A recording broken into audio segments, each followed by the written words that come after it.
Hey everyone, Heather here, and since this is my first jump rope video on this new channel, I wanted to make a video about where I'm at with my jump rope progress. So I started jumping in October 2021, and basically I was scrolling through Instagram, and I don't know what happened for these awesome jump ropers to show up in my feed, but I was like, oh my gosh, that looks super fun. I want to give it a try. So the first jump rope I got was actually a cross rope, which is a weighted rope. For a lot of the time when I was first starting, I focused on doing 1,000 jumps a day because even though I was starting to pick up a lot of the easier tricks, I felt like a lot of what I needed to work on was endurance and stamina. Like it was more of like being able to keep up with how far I wanted to go and what I wanted to try, and my stamina just wasn't there. Turns out I was super anemic also, which I didn't realize at the time.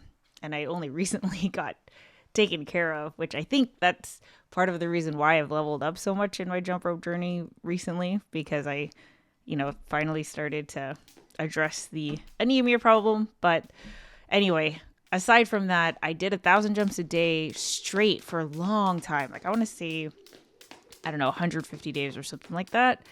And then I took some time off of jumping, and then I got back into it probably like October 2022 because I found out that I had super high cholesterol, which I talked about in the first video on this channel.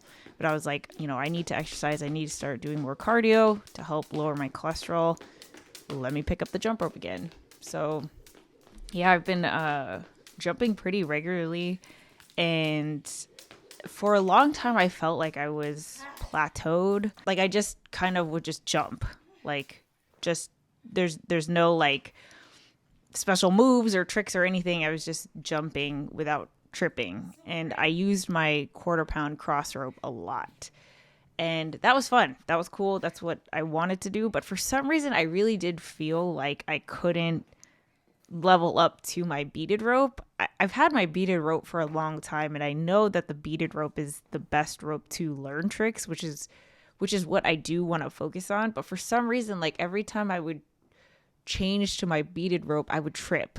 And oh my gosh, I can't tell you, for weeks I was trying to figure out, like, is it the length of my jump rope? Like I got so obsessed over the length of my jump rope, and I started like looking at all the jumpers that I follow on Instagram, like where their rope length is, which I know it doesn't matter because it really is a personal preference. But a lot of what I was seeing was that, shorter is better, especially if you're trying to do tricks and releases and stuff. Shorter is better. And so that's, I was like, maybe I need to go shorter, which like is not the answer if you're tripping. And I tried to keep my arms in pocket position and stuff, and nothing was working. So I found myself going back to my 1/4 pound weighted rope because I feel like it's a little bit on the longer side.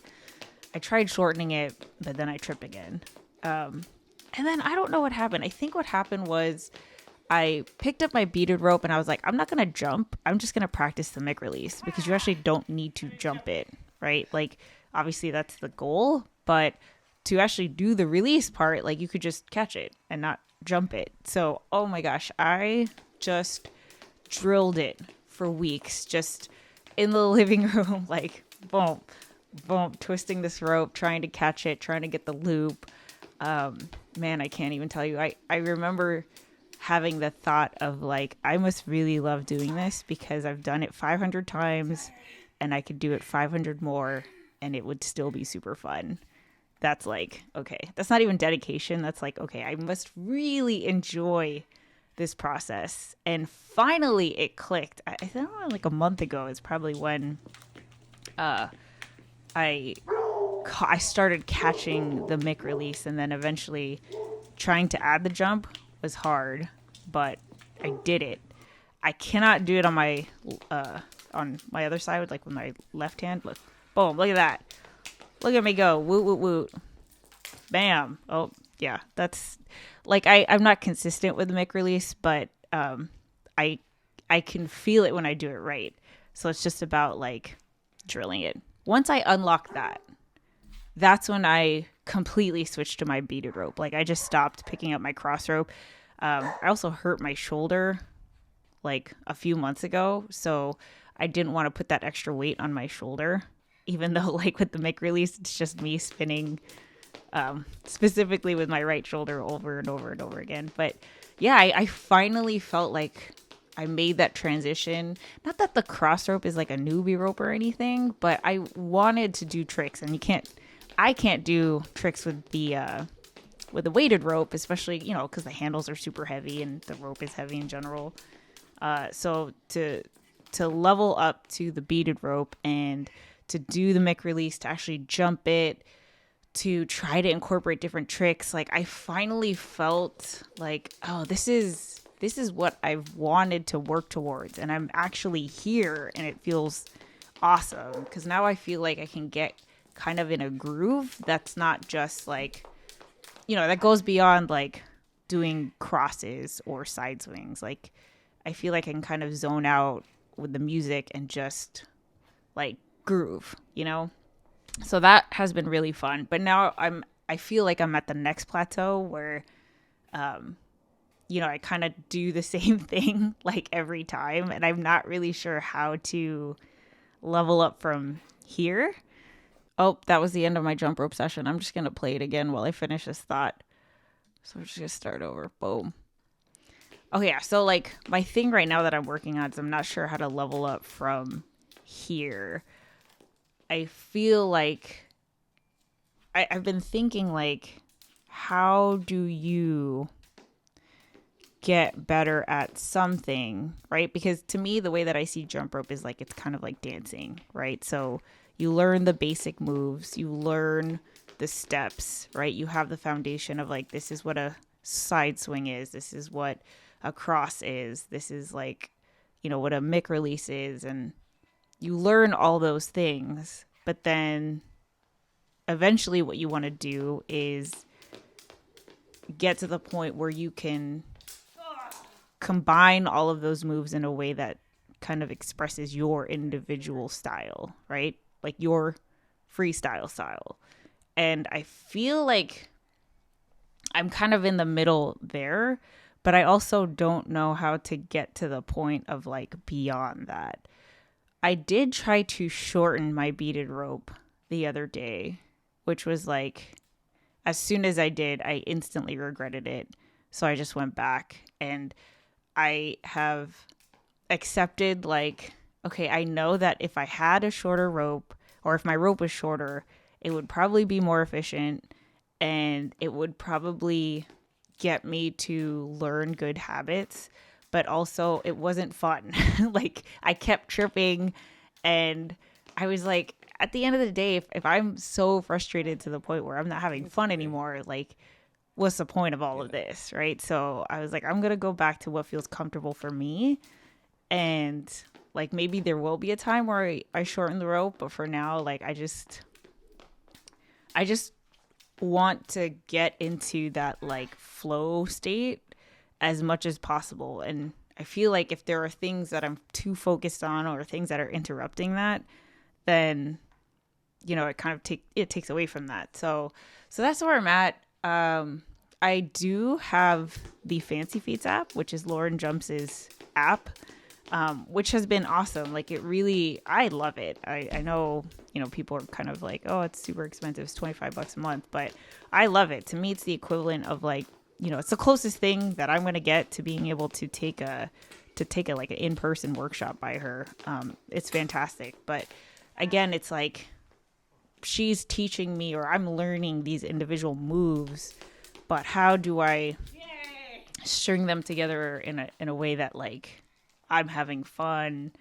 And, you know, it's hard because if I'm not consciously focusing on like, okay, I'm going to focus on backwards jumping today, then I feel like I never work on them, because I end up going back to what I think is the most fun, which is like not incorporating anything new, because, you know, obviously that takes effort and it's hard. So yeah, like first and foremost, especially with this channel, the thing that I want to remember and tell myself is I want this to be fun. Like, I want to have fun. It is fun. That's why I'm making these videos. That's why I started this in the first place, jumping, because it's super fun. And like, I like what I've been able to do and how I've been able to push myself, and yeah, I get super excited when I do unlock a new trick or try something new, because I never thought that I could ever do that. Like, I would have never, sometimes I look at my old jump videos, and even just being able to jump without tripping is like, I never thought I could do something like that. And so, yeah, it's been like, I'm having fun on this journey. It's fun to have all these videos to be able to look back on my journey and to remember, like, first and foremost, this is super cool. And I want to get better, yes, but I also want to be happy with where I'm at, so yeah, there in the back, that's my husband playing hockey. We recently got this hockey net, so he's been practicing shooting while I jump right there. So it's fun. Things to practice: jumping backwards, the EB, which, like, I feel like is a basic move, but I cannot get it for the life of me. I don't know if I'm doing it wrong. See, there are some things where I wish I could just actually go to a thing in person, because I just need someone to look at my form and be like, do it this way. It's hard to watch videos because sometimes they're mirrored and, like, sometimes they're not in slow motion or whatever. Anyway, the EB is eluding me. Then the switch cross, I drilled that yesterday. Super fun. I really like the switch cross. I love how it looks. I'm not at the point where it naturally comes into when I'm just, freestyling, but I love it. The continuous swing cross or the switch cross. Oh, no, sorry. I was talking about the continuous swing cross. Those are super fun. The switch cross I tried yesterday and completely whipped my head. And I was like, oh, I don't know if I want to learn this one. So the switch cross is basically when you cross and then you switch your hands and cross again, like right on the next jump, which, like, when I tried this for the first time, I was like, how the heck is this even possible? And every time I've tried it, I haven't even come close. And yesterday I whipped my head, so I don't know about that one. I might move that one down the priority list. And then a 360. I want to be able to, like, rotate. And, one thing that I did notice is I do have a jump mat. But when I jump with the mat, because the mat is an oval, I'm so focused on, like, trying to stay within the mat that, like, I feel like it's almost kind of restrictive. And I want to be able to get to the point where there is no front or back or left or right? Like, it's just, I just kind of do what I feel. And so I stopped jumping with a mat, but it also, like, the mat was really nice because it did absorb, like, some of the impact. I can jump for longer. But yeah, anyways, I can talk about jump rope for a while. Look at this. Yeah. See, but this is what I feel like I just do over and over now. Like, I feel like I'm at a plateau, but we'll see. Maybe making these videos will help me go beyond that. Anyway, thanks for watching, and I'll catch you in the next one. Bye.